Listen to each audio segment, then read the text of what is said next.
Hey everyone, welcome in to another daily editorial here on the KE Report. We're going to be looking at the markets, more the commodity markets, as we're seeing a lot of red on the screen. Commodity prices and the underlying stocks all selling off today.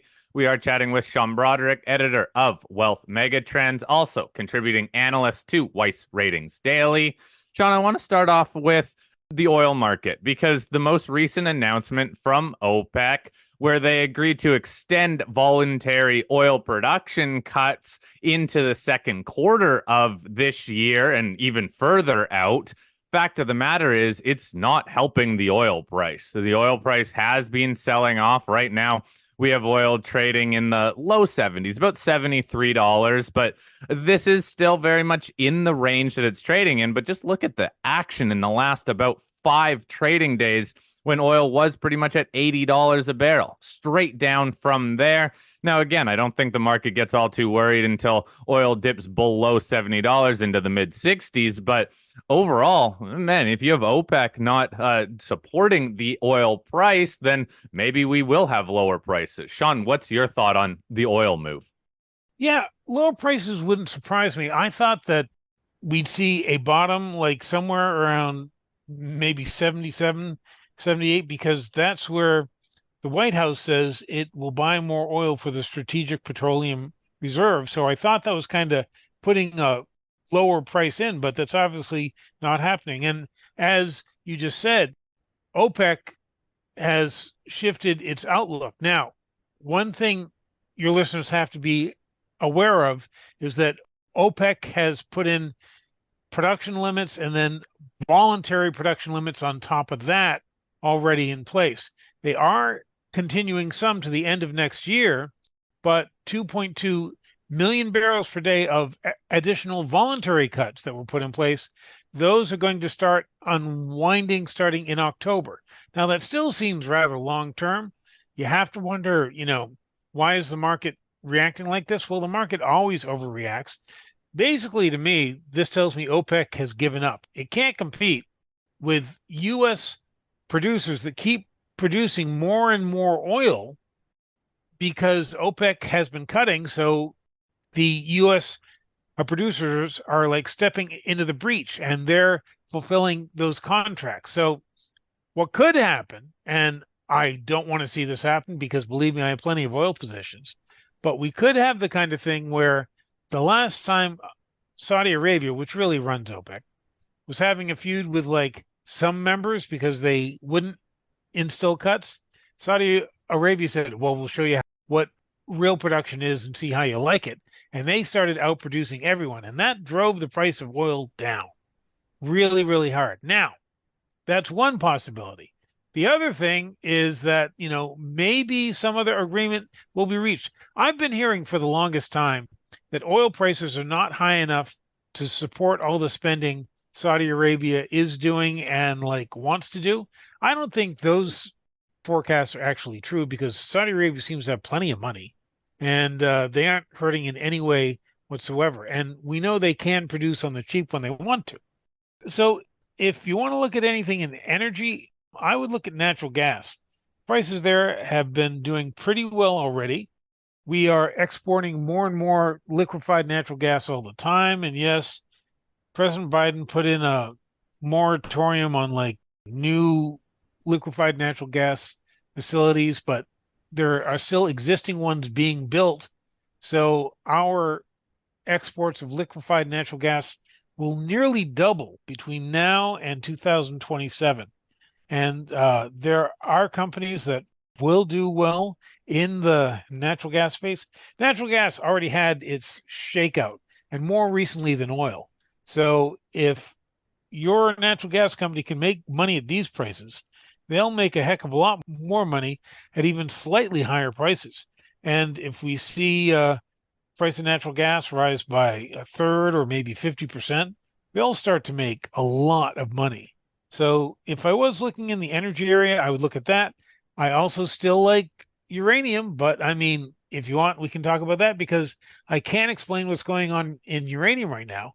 We're seeing a massive sell-off today, and that's not reflected in the price of the underlying metal. So this has to be speculation. It's almost like there's a mood shift on Wall Street, where the urge to be long things because we think things are going to work out, that seems to be going away. And I find that hard to justify.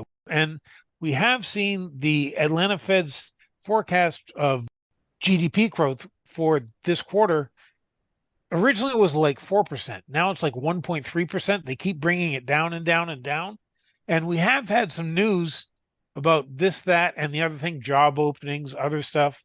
And of course, the housing market seems to be in a permanent recession now. But there are things going on that you would find worrying, but there's still economic growth. The economy is still chugging along, just not as fast as it was. I find what the market is doing a real overreaction that's hard for me to explain, but it's a good time to look at your portfolio, reassess what you want to own. Maybe you don't want to own some things. You might consider raising cash just in case we have one of those great buying opportunities that come along every once in a while.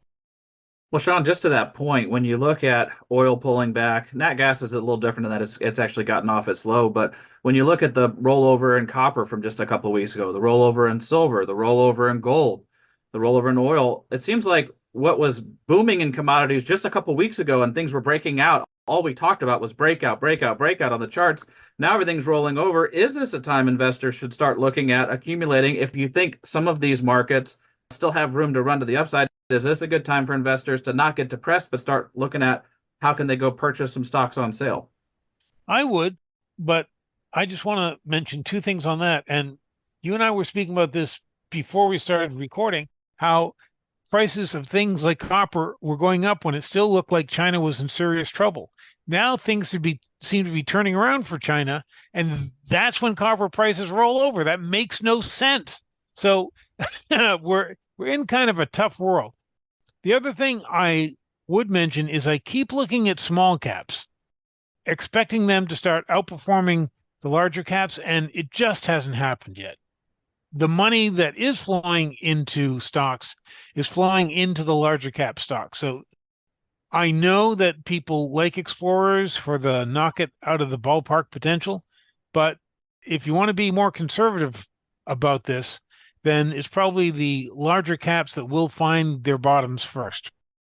So, Sean, let's go back to copper because copper, boy, oh boy, it just absolutely spiked in May, at first half of May, let's say. And then it did a complete roundabout trip. And now it's pretty much right back to the level that copper started May in. So that monthly candle, it's quite an anomaly there where it spikes to all-time highs and immediately retraces.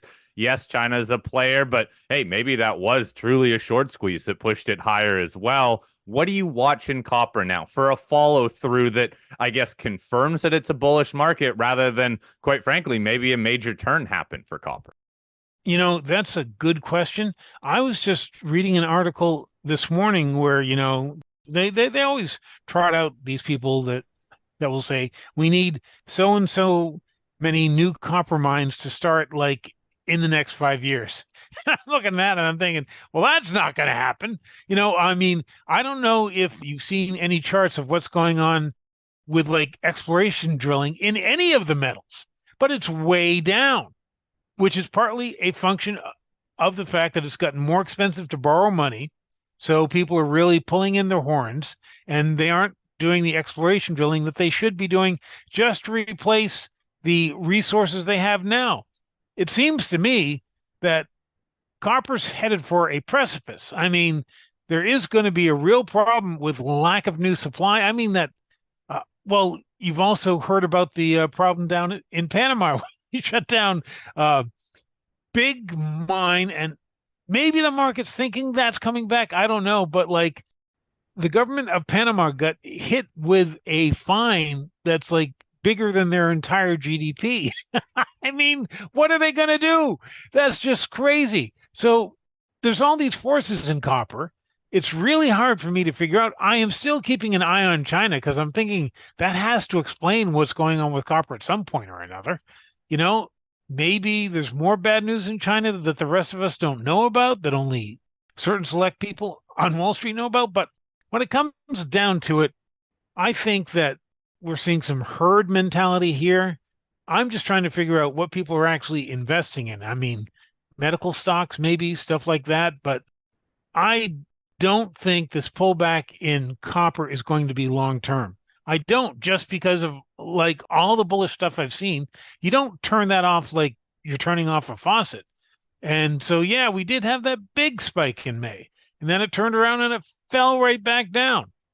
Volatility can be an indicator of like more price swings to come, but we were starting from a low base. I mean, how long was copper like at those levels? It was a long time. And actually, right now, copper is testing, or I should say, last month, it actually tested levels it saw back in 2011. Even with ordinary inflation, copper should be much higher than it is right now.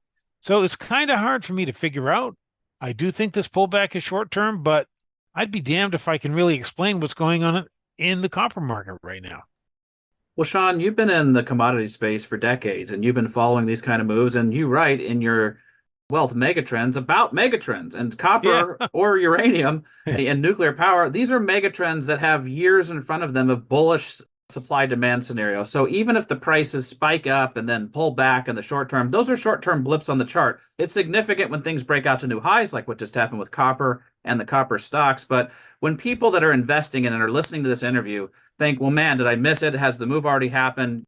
Since it popped up and popped back down, was that it?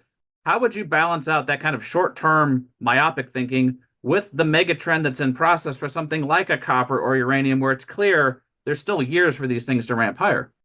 Right. And that's one of the things that I actually console myself with when I'm lying in bed trying to go to sleep, is that we seem to be in a broad commodity supercycle. We've seen two of these within my recent memory. I'm older than most people, but each of those lasted about roughly 12 years. If we were following the same thing in this supercycle, we're only in year 3. We got another 9 years of this. Now, you can have big pullbacks in any uptrend, and maybe that's what we're seeing now, or else we're having a reallocation of capital for something else. I'm not really sure, but the uptrend in commodities, broadly speaking, should continue because these things are cyclical. There's more and more demand all the time. I mean, we have seen the average income of the world actually rise quite a bit. A lot of people were lifted out of extreme poverty. They're into what you call the global middle class or the global upper lower class, which means basically they can afford things beyond just staying alive. And so they want stuff, and the stuff they want is made out of metal and plastic and all that stuff. And so that's the big super cycle we're in right now. We're also in a new tech super cycle being led by AI. So we are having a give back right now. If other cycles have been any guide, and they should still apply, this like pullback we're having, while it's frustrating and it can be nerve-wracking, it won't last that long. We will come down to a floor in many of these things, and then they'll lead the way higher. Exactly when that will be, I don't know, but I would expect, since the beginning of this month is starting off so badly, probably the end of the month, is actually going to look quite good. And then we'll all look back and we'll say, what the heck were we worried about? That was a great buying opportunity. Why didn't we act on it? I should have put more money to work, which is the thing we always say when things are going higher. So actually, I expect that to happen probably sooner than later. So let's say by the end of the month. All right, there you go. Kind of the opposite of what happened last month with copper, right? A spike Yeah. up, everyone was excited, and then at the end of the month, everyone was like, wow, that came off very quickly. But Sean, to your comment about these cycles and how long they can last for commodities, could we go back to the beginning of 2016 to start this cycle? Because copper was under $2 at that point, and outside of the COVID washout, it never got under $2, and it recently just touched over $5. So that's a pretty big move for copper. Could we not start the cycle then? I don't see any kind of a massive pullback to 2016 prices for the simple fact we've had inflation in all sorts of things since then, in fuel, in labor, in you name it, shipping costs. There is inflation that will support the price of copper. I don't expect that deep of a pullback. I really don't. especially with China starting to improve. It's just that right now, what we're going through is no fun. It's painful. And I don't blame anybody for saying, gee, I really wish things were going some other way than this. Yeah, me too. I really do. But I also know that we are in a big uptrend and it is in place. Pullbacks are not that unusual. And so I'll just see when this pullback ends. When things start to turn up, that's when I'll start buying copper stocks. Well, Sean, one more commodity I want to ask you about is silver, because we finally saw silver break above 30. I don't even know if we've talked since then, but everybody had been waiting on it forever. Since 2013 was the last time silver was really up above 30 in a meaningful way. Yes, there was that little silver squeeze spike for a day where it popped up above 30 and then ratcheted right back down. But that was significant on the major charts, on the weeklies and the monthlies. And we did see a weekly and a monthly close above 30 to end May, just last week. But now silver's giving it up, and it's weird because it's a hybrid metal. It's part precious metal, so it looks at gold, but it's also a lot like copper and a base metal, an industrial metal. How are you looking at silver and the silver stocks? Silver is one of my favorite metals right now, along with uranium, and I've been doing very well in silver stocks. Knock on wood. Just looking at SILV, Silver Crest Metals, which we picked up probably early March when we got that. It just took off right after we bought it. And so things just started ramping up, and there I am thinking I'm a genius. No, I'm just riding I'm just riding the bull leg of the market. And it's Silvercrest has had like 3 horrible days, and it's back to its mid-April levels. But again, I do think this is short term. The fundamentals for that company are great. The fundamentals for silver are great. As you just said, we got over 30. What is really interrupting thing? And I can think of a lot of good reasons to own silver. I can think of great reasons to own gold. Gold is interesting. And I don't want to steer the conversation too much away from what you were speaking about, but many of us thought gold would be breaking out higher, and that's kind of disappointing, but it's not really breaking down either. It's just kind of going sideways. It's like been the dullest metal for the past 2 months. It's just like, what the hell's going on? Whereas meanwhile, silver's, just on this wild roller coaster and all this stuff. This kind of pullback is going to bring us to a buying opportunity in the silver stocks that I wanted to buy the first time around. And I said, nah, we're buying enough. No, now's my chance to pick those up on the cheap. So that's fine. I'm not that worried about it. We did have a big breakout in silver. It's not uncommon to see pullbacks after a big breakout, and we'll have to see how deep this goes. I don't think it will pull back that much. We've really seen some real buying come in for both silver and gold, a lot of it from Asia. So we'll see how that goes going forward. But I am very bullish on silver. Yeah, fair enough. Look, these prices are still up there historically, and quite frankly, pullbacks are very natural. Gold, I think, is one of the most encouraging because it is mostly moving sideways after touching those all-time highs. But Sean, cycling back to what you said in terms of the small caps just not getting really any attention, and it really is the majors and some of the gold majors too, you can argue, have been lagging that gold breakout. What causes investors to finally filter into these juniors, or is this just a different market where investors are going to stick with the larger cap names? That's a good question, and I believe that in some industries like, say, tech, the larger cap names will definitely rule, simply because they have more capital to actually put to work, and their money helps them make more money, and so that works out for them. Looking at Barrick Gold, which I haven't owned in a while because it kept disappointing me over and over again, terrible breakdown today as we talk. And honestly, that's a company that hasn't been able to get out of its way. When I look at gold miners, silver miners, I look at the smaller companies that have the potential for growth. They might have 1, 2, 3 producing projects, but they have the potential for so much more. Those are the ones that actually seem to get it right. I don't know why the majors don't seem to actually do it right. Well, hang on. I also own Agnico Eagle, which is great. I was having a bad day too. What crap that is. I'm doing real time on my portfolio here. Why is that breaking down? That's probably the best gold miner on earth, for God's sakes. So actually, this is just leading me to conclude that what we're seeing here is we are seeing kind of a mania.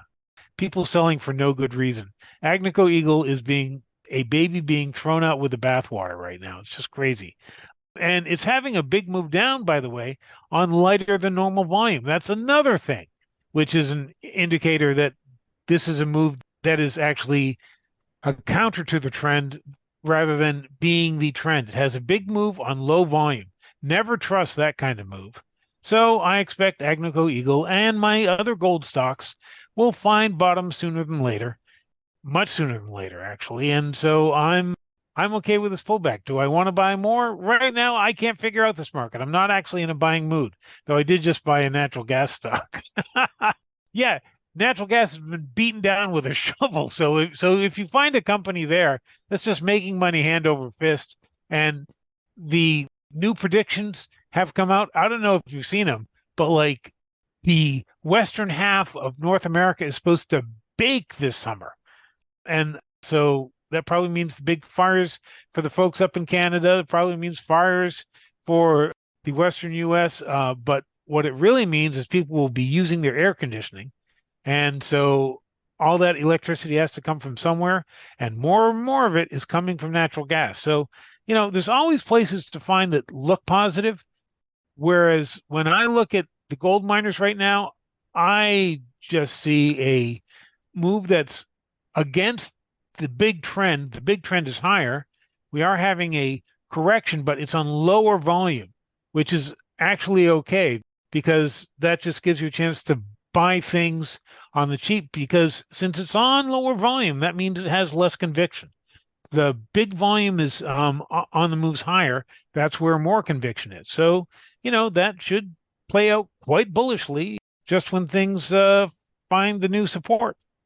Yeah, well, let's see where that new support is, right? Because even GDX, GDXJ, those aren't super low volume today, but they're also not spiking in terms of volume. They're not going to be the highest that we've seen in, as you said, this trend. It's a 3-month trend. We're going to get corrections there. I think follow through is most important to see what happens here. But hey, overall, look, I think these big stocks have still done well. The metals prices are still strong. But maybe we're just getting into summer here, and it could just slow down for summer. Who knows? But Sean, we're going to be talking to you on a regular basis. It's always entertaining. Thanks for walking us through all the red in your portfolio today. Hopefully some of that turns around in the near term. Hope you have a great rest of your week there, Sean. Thank you so much. Thank you.